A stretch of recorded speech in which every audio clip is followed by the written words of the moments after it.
এই মোবারক মাসে, এই বরকতওয়ালা মাসে আল্লাহ সুবহানাহু ওয়া তাআলা বান্দাকে ৬টি বস্তু দিয়ে সম্মানিত করেছেন।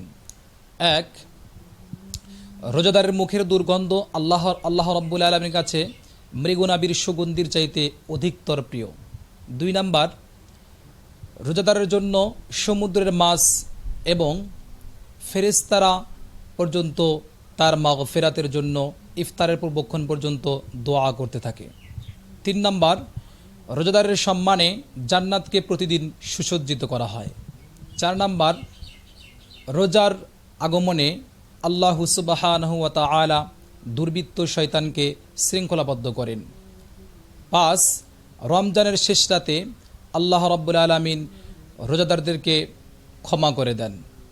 ৬, এই মুবারক মাসে আল্লাহ রাব্বুল আলামিন এমন একজন ঘোষককে ঘোষণা করার জন্য তিনি নির্ধারিত করেছেন, যিনি প্রত্যেক দিন ঘোষণা করতে থাকে, ইয়া বাগিয়াল খৈরি আকবিল, হে পুণ্যকামী তুমি এগিয়ে চলো।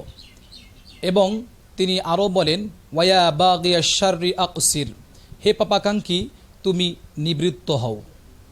সাদাকাল্লাহুল আযীম।